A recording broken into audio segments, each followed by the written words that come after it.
Bonjour et bienvenue. Aujourd'hui, je vais vous montrer un thriller d'action de 2008 intitulé Terra Nova. Faites attention et prenez soin de vous. Sur les froides collines d'une île déserte, Zilin essaie de trouver un endroit sûr pour camper. Il marche sur des kilomètres jusqu'à ce qu'il glisse et tombe dans une rivière glaciale, mais après avoir flotté pendant un moment, il parvient à en sortir et à poursuivre son voyage. Lorsqu'il est trop fatigué pour continuer, il s'arrête pour se reposer contre un gros rocher, attrape une fleur à manger et commence à repenser à la façon dont tout cela a commencé. Zilin est en prison à vie pour l'assassinat de 6 hommes, quand un après-midi, il est emmené voir le directeur de la prison, qui lui demande de quoi il rêve. Il n'est pas la seule personne à vivre cela, plusieurs de ses codétenus sont également convoqués au bureau du gouverneur et se voient poser la même question. Moriak dit qu'il veut voir la mer, Yakut veut assister à la guerre contre la Chine, Obesianka ne parlera pas, Obesian veut travailler dans cette prison et être gouverneur, Tolia veut suivre les progrès de la station spatiale et Sipa veut revoir les femmes, mais la réponse de Zilin n'est jamais montrée. Le gouverneur leur dit qu'ils ont été sélectionnés pour être transférés dans une colonie pénitentiaire, et peu de temps après, tous les prisonniers sont embarqués sur un navire. Tout comme dans la prison actuelle, les prisonniers sont divisés en groupes et placés dans des cellules, bien qu'Obesian agisse comme s'il était le patron et tue même un homme pour prendre son lit. Lorsque l'écoutille est enfin fermée et que le bateau décolle, les prisonniers commencent à paniquer, pensant que tout cela n'a été qu'un stratagème pour les laisser mourir en mer. Alors que les hommes commencent à devenir violents, Zilin se souvient d'une conversation qu'il a eue avec Sipa en prison. Sipa a de graves problèmes mentaux et dessinait toujours sur le mur et disait des bêtises, mais ce jour-là, il a mentionné que le paradis et l'enfer n'avaient plus de siège et qu'un troisième lieu de type purgatoire était préparé pour des gens comme eux. Julien avait pensé que c'était plus ses bêtises habituelles à l'époque, mais il commence à en voir les mérites maintenant. Au bout d'un moment, tout le monde se calme et essaie de passer le voyage à bavarder et à manger, mais au milieu du trajet, un gang s'échappe d'une des cellules, à la recherche de son compatriote. Obesian fait semblant de négocier au début uniquement pour tuer l'homme qu'il recherche, provoquant une émeute. Les prisonniers des deux côtés commencent à se frapper et à s'entretuer à travers les barreaux à l'exception de Starry,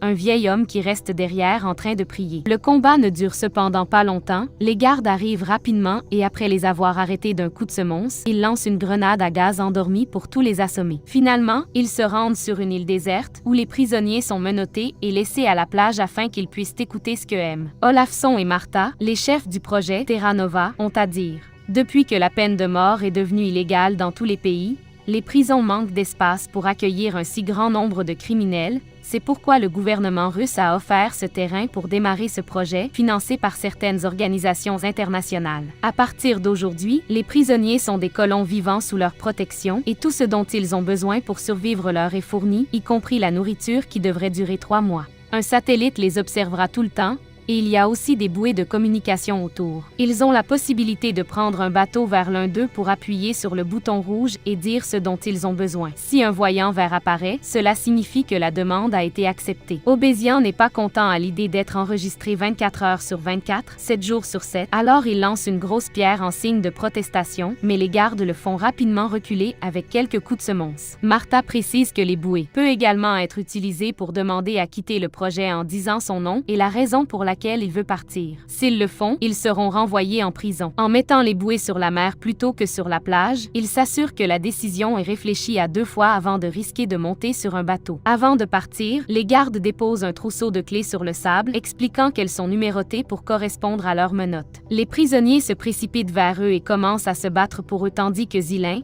et Sipa restent en sécurité derrière, ne saisissant que les clés que les autres laissent tomber. Starry décide également de rester derrière et de regarder comment un gang forme une ligne autour des clés pour empêcher leurs rivaux d'entrer et un groupe se dirige vers les caisses que les gardes ont laissées pour ramasser des armes et attaquer la foule avec elles.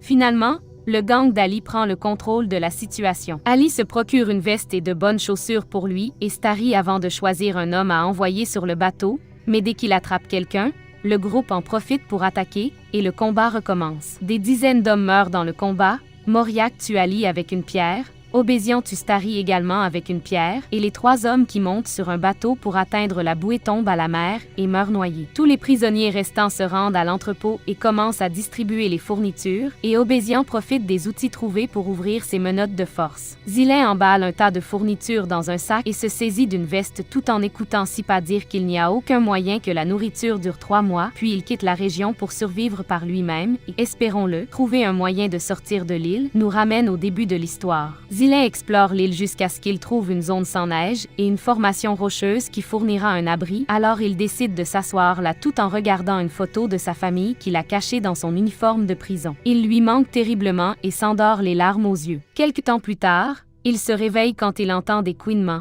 Il s'avère que les provisions étaient remplies de rongeurs, et il mange maintenant dans sa nourriture et son sac. Quand il commence à pleuvoir, Zilain trouve un abri sous la formation rocheuse qu'il a vue auparavant, allumant un feu pour se réchauffer et chauffer de l'eau. Après qu'il ait cessé de pleuvoir, il attrape un oiseau et le fait rôtir sur le feu. C'est alors que Sipa le trouve. Alors qu'il bavarde avec lui, il essaie de voler son couteau, mais Zilain le voit et le reprend. Sipa offre du sel qu'il avait avec lui et son aide en échange de viande, ce que Ziling accepte. Alors Sipa va ramasser plus de bois et voit la photo de famille de Zilain accrochée au rocher, ce qui lui fait embrasser la femme de Zilain. Ensuite, ils partagent l'oiseau et quand ils ont fini de manger, Sipa marche jusqu'au bord de la falaise, expliquant qu'il ne saute pas parce qu'il a trop peur. Il demande à Zilain pourquoi il ne mourra pas non plus et Zilain lui explique que c'est à cause de sa famille. Ils sont morts et il veut être enterré à côté d'eux, ce qui ne peut pas arriver s'il meurt sur l'île. Les 2 hommes s'endorment et quand Zilain se réveille, il découvre que Sipa a volé la photo pour l'utiliser comme source d'inspiration pour sa débauche. Furieux, Zilain le bête et le pousse de la falaise. Mais Sipa ne meurt pas parce qu'il ne tombe pas dans l'océan, il tombe sur une colline juste en dessous. Mais même après ce désaccord, les 2 voyagent ensemble alors qu'ils explorent l'île. Sipa s'amuse facilement avec les déchets qu'il trouve dans l'eau pendant que Zilain essaie de pêcher, mais le seul être vivant qu'il trouve dans l'eau est une sorte de 1000 pattes aquatique, ce qui fait paniquer Sipa. En regardant autour de lui, Zilain est choqué de trouver soudainement une partie d'un hydravion parmi les rochers. Il suffit d'aller un peu plus haut sur la colline pour trouver l'avion entier, ce qui lui donne un peu d'espoir car il était pilote et serait capable de le piloter. Cependant, 2 hommes ne suffisent pas à le déplacer, alors pour l'instant, ils retournent à leur abri. Zilain allume un feu avec des allumettes qu'il a prises à l'entrepôt, mais il y a quelque chose dedans qui crée une fumée très toxique. Il s'éloigne du feu et entraîne avec lui un Sipa endormi qui au début ne se réveille pas. Il faut quelques secousses à Zilain pour qu'il reprenne enfin conscience, mais sa bouche seulement continue de dire des bêtises et Zilain se rend compte que le froid va les tuer d'une minute à l'autre. Les 2 hommes décident de retourner à la base et de voir s'ils peuvent voler du charbon. De retour à la base, la vie n'a pas été facile pour tout le monde. Obézian et son gang contrôlent et gardent une routine tout en partageant les fournitures, et Obézian leur demande même de l'appeler gouverneur. Mais ils gardent tous ceux qui ne font pas partie de leur équipe à l'intérieur de la caserne, ils ne leur permettent de sortir que pour se promener dans un espace clos, semblable à de vraies prisons, tandis que les Estonais leur crient dessus depuis la tour de guet. Lorsqu'ils sont renvoyés, ils doivent fuir car le dernier est tué pour servir de nourriture plus tard. Zilain et Sipa parvient à atteindre la boîte à charbon et trouve les restes d'un incendie. Après avoir marché si longtemps, sont presque gelés, alors ils ne peuvent s'empêcher de s'allonger près du feu et de s'endormir. Mais Sipa se réveille vite quand il entend des bruits. La bande arrive avec leur dernier prisonnier à rôtir. Il court se cacher derrière un rocher, mais Zilain est toujours là-bas, alors il revient vers. Sauvez-le, mais il n'est pas assez rapide et les hommes d'Obézian les trouvent et les capturent. Les 2 sont ramenés à la base, où Obézian tente de décider quelle sera leur punition pour s'être enfuis avec des fournitures à leur arrivée. Yakut essaie de leur rappeler qu'ils étaient de leur côté pendant le combat contre le navire, ce qui a poussé les Estonais à l'insulter pour avoir tenté de s'immiscer. Yakut répond en le frappant, ce qui amène tout le gang à faire équipe pour le frapper en retour, ce qui lui vaut une place dans la caserne avec Zilain et Sipa. Il marche un moment et quand Estonais annonce qu'il est temps de revenir, Zilain reste derrière, mais Sipa revient de lui et le traîne à l'intérieur avec lui. Ils ne peuvent que regarder le dernier homme debout être capturé et attaché à un poteau, mendiant de l'eau comme son dernier souhait. Alors Sipa a pitié de lui et porte une tasse à ses lèvres avant qu'il ne soit tué. Plus tard, avant d'aller dormir, le groupe discute de la possibilité de se rebeller. Ils ne sont pas sûrs car cela peut être dangereux, mais Shram les convainc que cela vaut la peine d'essayer. Le lendemain matin, Tolia montre à Obezianka qu'il a installé un piège secret dans son atelier pour attraper d'éventuels voleurs. Après que le groupe ait fait sa promenade quotidienne,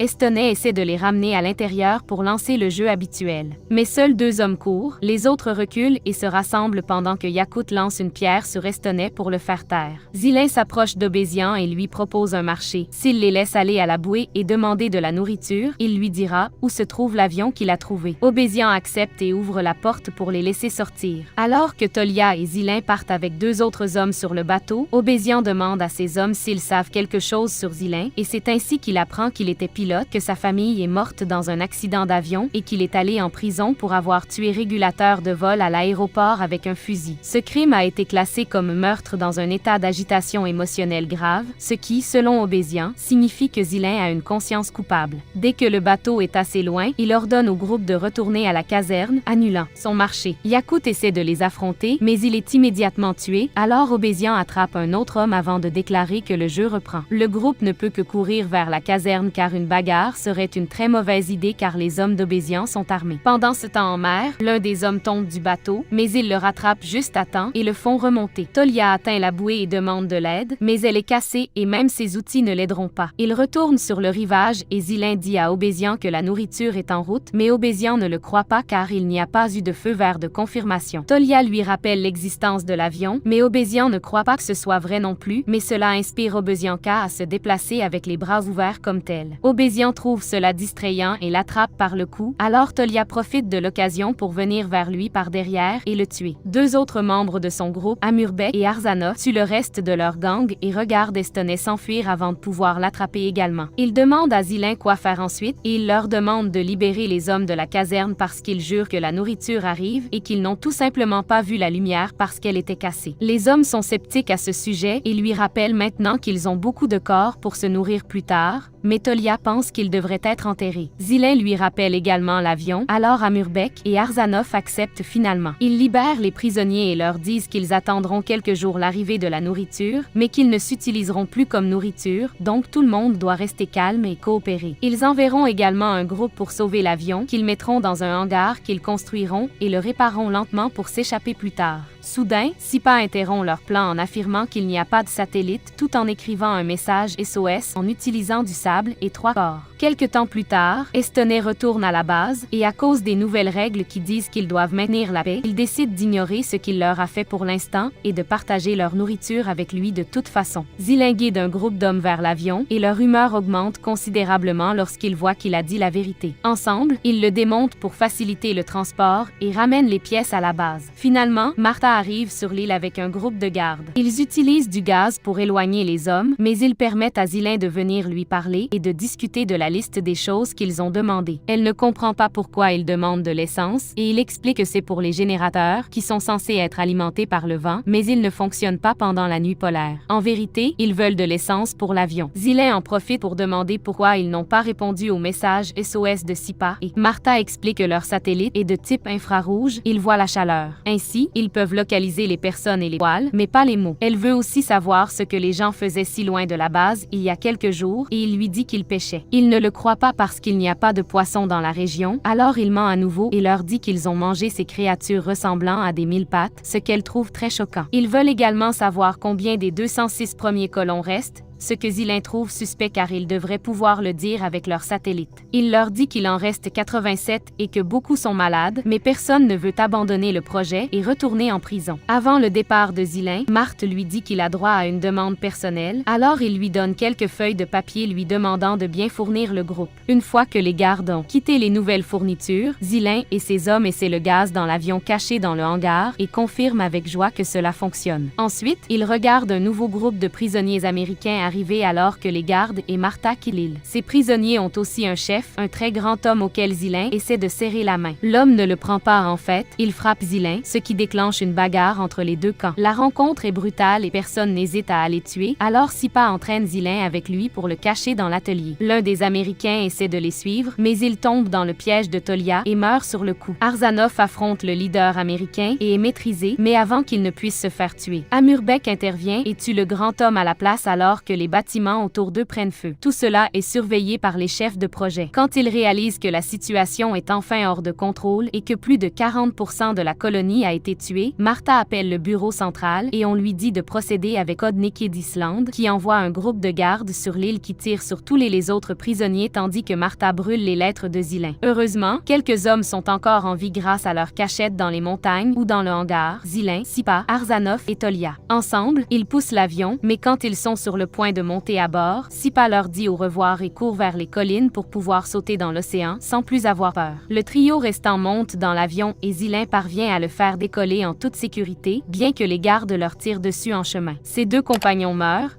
mais Zilin n'est pas touché par les balles, alors il s'envole dans sa liberté.